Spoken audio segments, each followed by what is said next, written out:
Fala pessoal, hoje eu estou aqui no Papo Diferente com o Dr. Marcelo Igor. Se você puder, hoje a gente vai falar um pouquinho do coração, né, dos cuidados com o coração mínimos para um atleta. É muito interessante, obrigado desde já por ter aberto para fazer avaliação, poder conversar, poder instruir quem está começando. Hoje eu tenho muitos alunos que começam na atividade e realmente entram no prazer da atividade, começam a treinar cada vez mais forte e não ligam para o outro dia. Esquecem que é um esforço, né?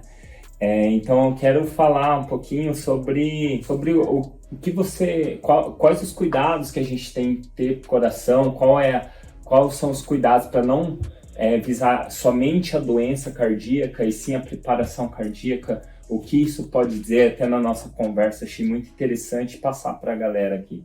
Legal, Gilles. Sempre é um prazer assim, avaliar um treinador, um atleta, um cara que é preocupado em passar conhecimento além do treino, instruir o seu atleta, o aluno, para treinar da melhor forma possível, para poder fazer o exercício da forma que mais beneficia a sua saúde e te ajude a atender os objetivos que você quer com o esporte.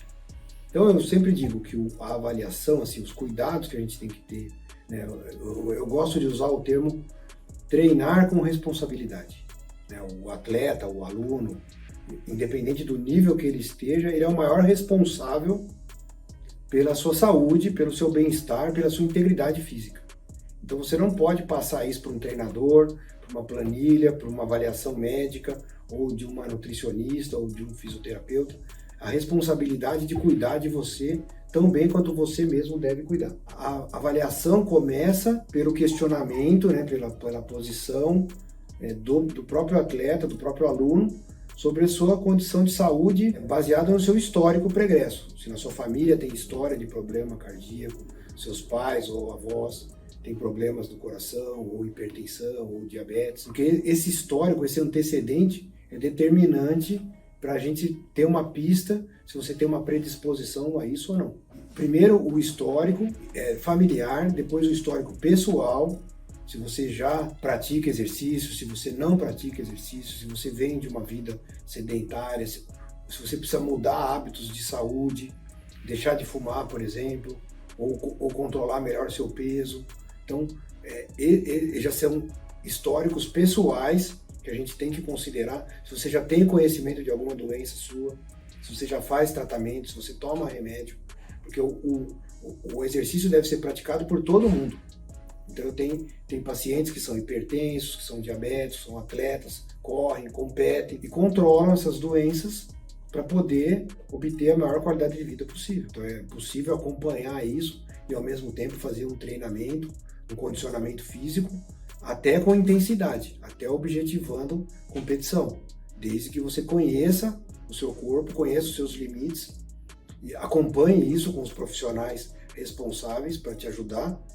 E com isso você tem essa atitude que eu falei, de treinar com responsabilidade. Eu acho que a partir do momento de partir para uma avaliação médica, partir para uma avaliação de saúde, a primeira resposta que a gente tem que procurar é ter saúde. Então faça os exames, faça as avaliações, conheça a si mesmo, conheça os seus limites de treino, então saiba o quanto anda a sua saúde. Peça ajuda para profissionais, não tente fazer as coisas sozinho, não treine sozinho, não faça dieta sozinho, não faça avaliação ou deixe de fazer avaliação achando que está tudo bem, porque é um exagero, é um erro acreditar que só porque você pratica exercício físico você é saudável. Então é preciso você se provar isso, para depois você usufruir do bem-estar que o exercício proporciona sem risco. Ô, doutor, eu acho bacana, até a gente respondeu no Insta, e é bom falar aqui no YouTube, sobre o quanto de tempo tem que fazer, né, que as pessoas sempre acham que é uma receita de bolo, tem que fazer de tanto em tanto tempo. Eu vi uma postagem muito interessante sua, né, falando que o coração bate mais de 100 mil batimentos por ano, e por que a pessoa vai procurar só uma vez o cardiologista. Então, acho importante a gente salientar o mínimo, né, que a pessoa tem que fazer os exames preventivos dela, porque, assim, muitas pessoas que estão assistindo faz anos que não procuram um cardiologista, né? Então, acho importante até você salientar falar isso, né? O quanto de tempo seria importante? Em princípio, sim, vamos falar de uma forma genérica. Para homens, acima dos 35 anos, um check-up médico cardiológico já se impõe anualmente, porque a partir dos 35 anos aumenta muito a incidência da doença obstrutiva coronária, que é a maior causa de infarto em homens, então a partir de 35 anos. E mulheres, 5 anos depois, então seria mulheres a partir dos 40 anos. Mas principalmente chama a atenção no grupo de mulheres, a faixa um pouco mais avançada, perto dos 50, 55 anos, quando elas entram na fase estabelecida do climatério, ou da menopausa. E aí teria a perda, vamos falar assim de uma forma mais fácil para todo mundo entender, a perda do efeito protetor, do efeito benéfico que tem o estrógeno, né? Quando ela tinha vida sexual ativa e vida hormonal ativa, havia o efeito protetor, e que depois do climatério a mulher perde isso.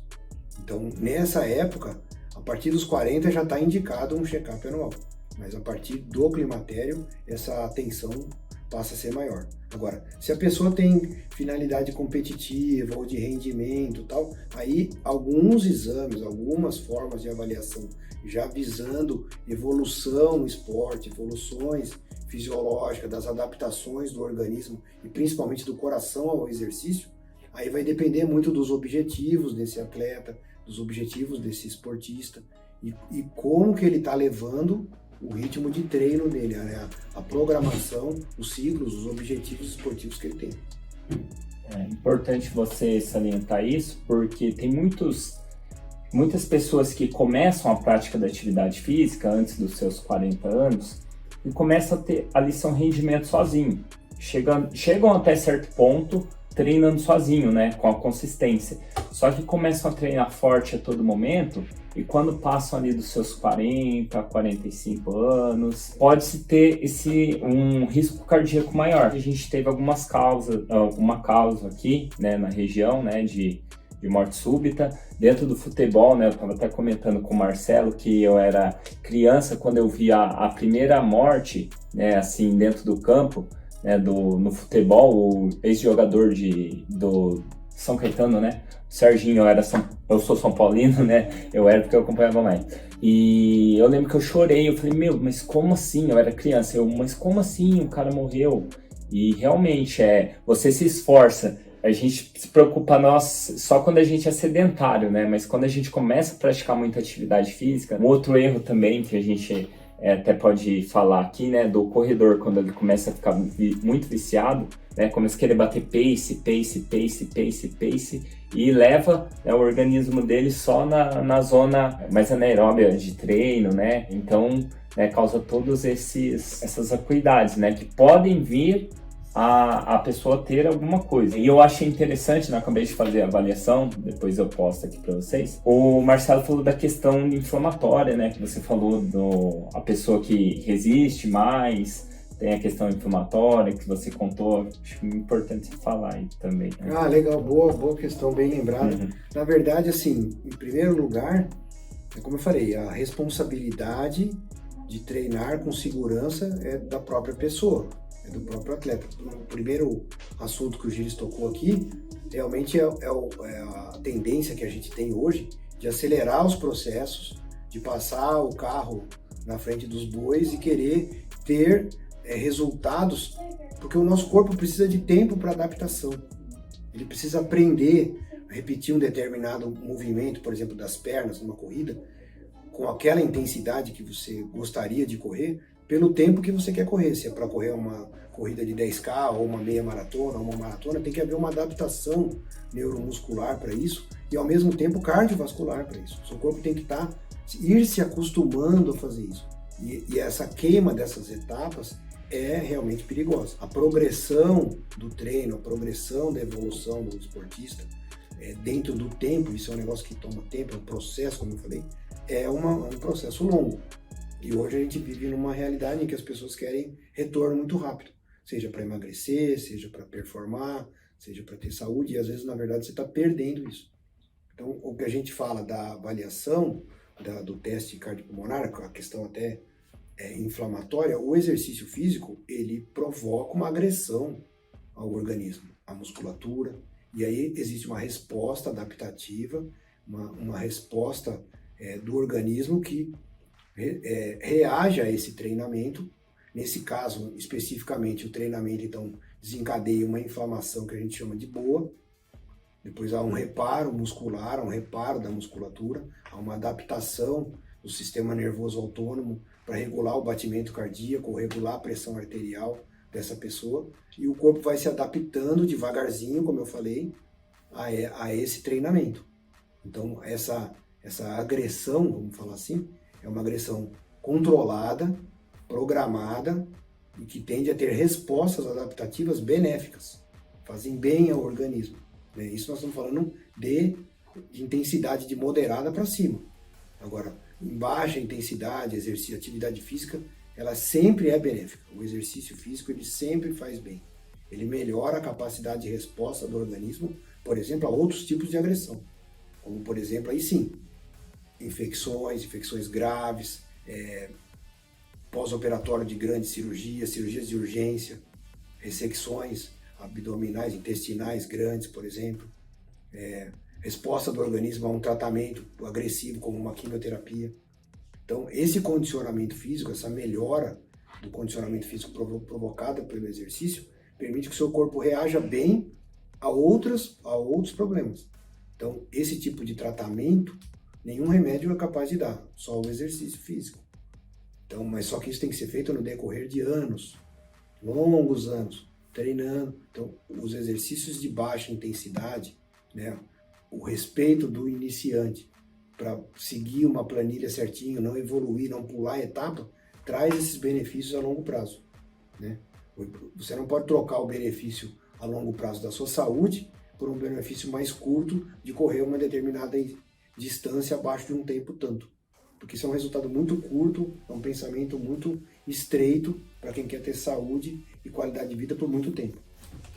E eu acho que é bom comentar também aqui, que a gente estava conversando em off, o Marcelo, desculpa, quantos anos? Não sei se não é errado perguntar, quantos anos você tem, Marcelo? Eu vou fazer 55 em junho. Sim, você tinha falado assim, a galera que passou um pouquinho ali dos 30 e pouco, costumava correr sem esse negócio aqui que vicia, né? Sem a tecnologia do Garmin, sem a tecnologia do celular lá, que tem GPS, que eu tô gravando aqui.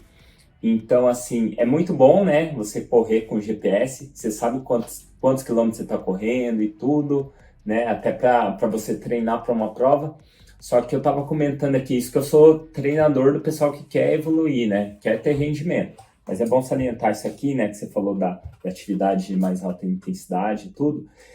Que quando a gente não tinha GPS, quando a gente não se preocupava, era muito melhor. No caso, quem corre há muito tempo. Né? O Marcelo comentou que até quando ele começou a correr, que não tinha muito na nossa região essas corridas de rua, então ele saía para correr, para viajar, e vocês viajavam e corriam numa boa, sem se esforçar tanto, curtindo o prazer da corrida, que eu acho que esse que é a essência que, infelizmente, pela modernidade, a gente perdeu um pouquinho, né? Toda vez que a gente corre, a gente quer, e o seu pace? E o seu RP? Você bateu o seu RP? Então a gente perde esse prazer do deslocamento, do se sentir livre, do se sentir melhor com a atividade física.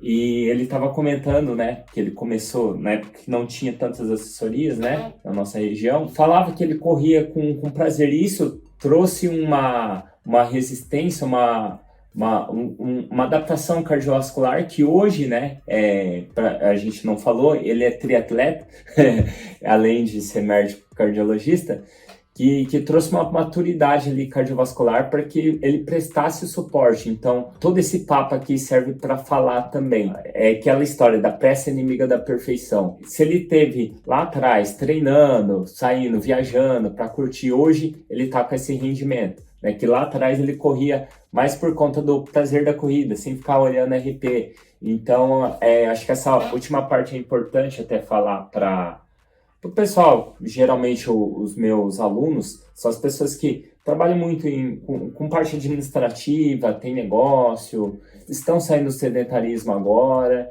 que muitas vezes eu focar em bater o RP, eu perco um pouquinho do prazer e da essência da corrida, que é a liberdade, né? Então, acho que isso que eu prego muito na assessoria, e que o rendimento ele vem, né, de acordo com um trabalho sério, com uma consistência, né, visando prioritariamente a saúde. Rendimento, você vai ter rendimento, só que por isso que eu estou aqui, por isso que o Marcelo liberou esse espaço aqui para estar falando, e agradeço muito, né, muito rico, tá tendo esse bate-papo, né, espero que você compartilhe com o seu amigo, né, siga a página, siga o Marcelo também, vou deixar o Instagram dele aqui. Queria até perguntar se você dar uma consideração aí no final, né? Falar um pouquinho dessa história que eu contei de sair para viajar e curtir e ter esse primeiro hábito aí, né? Que acho que essa é a essência que a gente infelizmente perdeu. Eu acho que participar de corridas, de provas, é um negócio muito legal pelo ambiente, né? A energia que está envolvida numa prova, aquele momento da largada, você está encontrando pessoas que você conhece, amigos, tem aquele negócio de tirar a foto, fazer a selfie lá para as redes sociais, né? Então é um momento de congraçamento, é um momento de troca de uma energia boa que o esporte traz, né? Que o esporte agrega, pode ser um campeonato de natação no mar, um campeonato de ciclismo na montanha, ou de corrida de rua, ou mesmo um campeonato de crossfit num ginásio. Tem toda essa vibe, tem toda essa energia, e ela é o principal. É claro que a gente quer evoluir e ser melhor do que a gente já foi, então você tem que ter uma métrica, um parâmetro, um pace, um tempo de prova, ou um resultado que você almeja. O problema é exatamente isso que o Gilles estava falando, é que o resultado não fique maior do que o processo, do que é curtir o negócio. Então até ele estava brincando aqui da minha idade e tudo, mas a gente está no esporte, eu sempre nadei de criança, comecei a correr em 2005, comecei a fazer pedal em 2008 e só a partir daí é que eu juntei tudo no triatlon, então eu sou triatleta desde 2008 e agora os períodos de melhor resultado que eu obtive foram 2016 a 2019. Depois disso, houve aquela perda por causa da pandemia. Hoje a gente está retomando isso devagar, já numa outra faixa etária, já com outros compromissos, com os cuidados com a família, com o trabalho, com a responsabilidade com os nossos pacientes. Então, a gente vai mudando o foco, mas não perdendo aquela essência primeira, que é de curtir. A gente gosta de treinar, a gente gosta de estar no meio do esporte. A competição é só um objetivo, é só um tipo de coroação de todo esse processo, que é muito maior e muito mais gostoso. Muito obrigado, Marcelo. Acho que isso que é importante falar, né? Salientar que, como tudo na vida, né? As pessoas até falam, né? Os coaches aí da internet, o pessoal sempre fala que a vida não é uma corrida de 100 metros, né? Tudo que é rápido acaba rápido, infelizmente. E a vida, né, como tudo, né, não é uma corrida de 100 metros, é uma maratona ou um Ironman. e é isso aí, galera.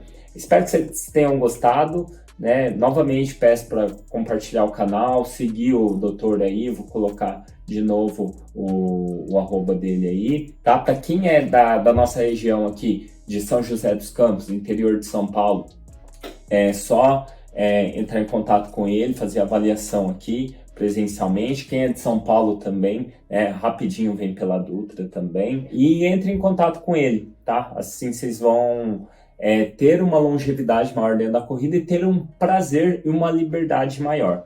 Agradeço de novo de coração. Valeu. Eu que agradeço. Agradeço de coração de novo e espero que tenham gostado. Valeu, Arrepia Corredor.